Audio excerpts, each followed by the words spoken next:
Croissance de 6,1% par rapport à la CVAE prévisionnelle. Mais par rapport à la CVAE 2023, celle que vous auriez dû percevoir, la TVA prévisionnelle, c'est 10,6 milliards d'euros. La CVAE que vous auriez dû percevoir en 2023 en absence de réforme, c'est 11,3 milliards d'euros, ce qui nous donne un différentiel de 651 millions d'euros. Il y a eu au cours du débat parlementaire l'année dernière des engagements pris par le gouvernement pour dire, promis, c'est 650 millions d'euros, ce différentiel, on ne le gardera pas dans le budget de l'État, ça sera reversé intégralement aux collectivités.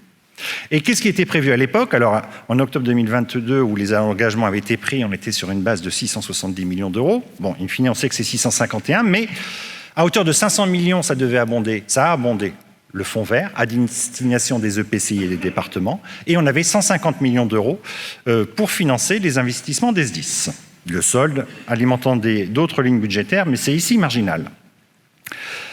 Mais comme la TVA 2023 révisée est nettement plus faible que la TVA prévisionnelle, eh bien, in fine, on va attendre la TVA définitive, mais en fonction de la TVA révisée, le différentiel n'est plus de 650 euros, mais de 890 millions d'euros.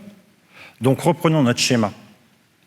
On a 890 millions d'euros étant la différence entre la CVAE 2023 et la TVA révisée 2023.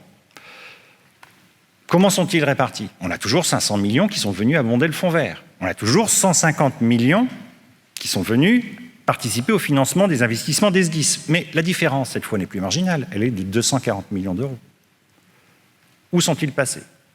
Alors, on a peut-être une idée. On vous en reparlera tout à l'heure.